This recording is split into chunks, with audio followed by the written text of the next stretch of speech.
আল্লাহর দেয়া জীবন বিধানটার নাম হলো কোরআন, তাই না? এই কোরআনিক জীবন ব্যবস্থা গঠন করার জন্য আপনার ব্যক্তি জীবনের সকল কাজে কোরআনের সৌন্দর্য ছড়িয়ে পড়ুক, এটাই তো সৌন্দর্য নাকি? আল্লাহ এটাই চান যে সমাজ ব্যবস্থায় অনেকগুলি জীবন বিধান প্রতিষ্ঠিত থাকবে, ওই সব জীবন বিধানের উপর আল্লাহর দেয়া জীবন বিধানকে প্রতিষ্ঠিত করার জন্যই আল্লাহ আপনাকে আমাকে সৃষ্টি করেছেন। বুঝতে পারছেন বিষয়টা? এখানে আল্লাহ, আপনারা জানেন যে জ্ঞান অর্জন করার কথা বলেছেন। আল্লাহর তরফ থেকে প্রথম বাণীটা ছিল কি? ইকরা, পড়ো। কি পড়ো? বিসমি রাব্বুকাল্লাযী। এই রবের উদ্দেশ্যে জ্ঞান অর্জন করার কথা আল্লাহ প্রথমে বলেছেন। এরপরে সূরা মুদ্দাসির আয়াত আসছে। মুদ্দাসির আয়াত আল্লাহ দায়িত্ব দিয়ে দিয়েছে আল্লাহ রাসূলকে, তাই না? মুদ্দাসির আয়াতগুলিতে আল্লাহ মানে ইয়া আইয়ুহাল মুদ্দাসির কুম ফানজির ওয়া রাব্বাকা ফাকাব্বির, তোমার রবের শ্রেষ্ঠত্ব ঘোষণা করার কথা কে বলছেন?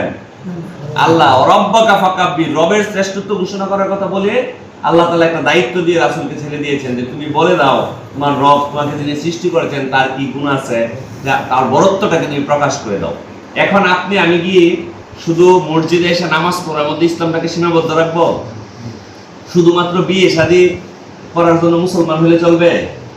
আপনি মুসলিম হওয়ার জন্য আপনার কোরআন কি বলতেছে যে আপনি যেই আসছেন, আপনি ঈমান আনার পর আপনি মুসলিম হয়ে আপনি কবরে যাবেন। যেই ইসলাম দিয়ে আপনি বিয়ে শাদী করবেন, নামাজ কালাম করবেন, অর্থাৎ যে আল্লাহ আপনাকে উস্তা খাইলে ইন্নালিল্লাহ পড়তে হবে, বিসমিল্লাহ করে খাবার খাইতে হবে, টয়লেটে কেমনে যাবেন, কিভাবে বের হইবেন, কোন কাজ কেমনে করবেন, যে আল্লাহ এত কিছু বলে দিতে পারছে, এই আল্লাহ রাষ্ট্র ক্ষমতায় দেয়া ইসলাম দিয়ে রাষ্ট্র পরিচালনা করবেন এটা বলে দিতে পারছে না? আপনার জ্ঞানে কি এটা মনে হয়?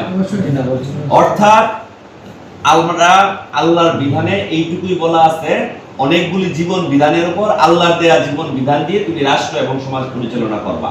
এই দায়িত্ব নিয়েই আপনি আসছেন, যেটাকে বলা হয় খেলাফত। বুঝতে পারছেন? কারণ এই খেলাফতের উত্তরসূরি হয়ে কি আমরা পারবো না ইসলামী ভাবধারা প্রতিষ্ঠিত করার জন্য? ইনশাআল্লাহ। এইটা বাংলাদেশ জামাতে ইসলাম করে থাকে।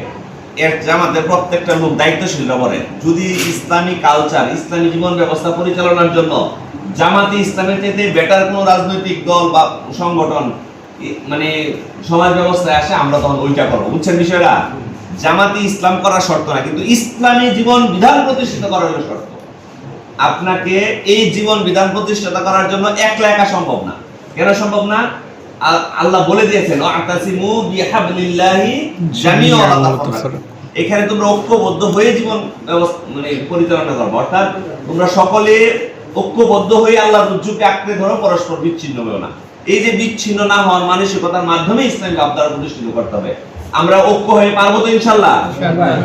আমরা চাই জীবন ব্যবস্থায় আমরা সবাই একজন আরেকজনের সাথে কাঁধে কাঁধ মিলিয়ে হাতে হাত রেখে ইসলামী সমাজ ব্যবস্থা প্রতিষ্ঠিত হওয়ার মাধ্যমে সাধারণ মানুষের কল্যাণ হবে। অসংখ্য মানুষ, অগণিত মানুষ যে নির্যাতন, নিপীড়ন, দুঃশাসনের মধ্য দিয়ে যাচ্ছে, সেই নির্যাতন, নিপীড়ন, দুঃসাহস বন্ধ হবে এবং একটা সুন্দর আগামীর মানে সোনালী বাংলাদেশ প্রতিষ্ঠিত হবে। ইসলামী কালচারে গঠন উঠবে একটা আগামীর বাংলাদেশ।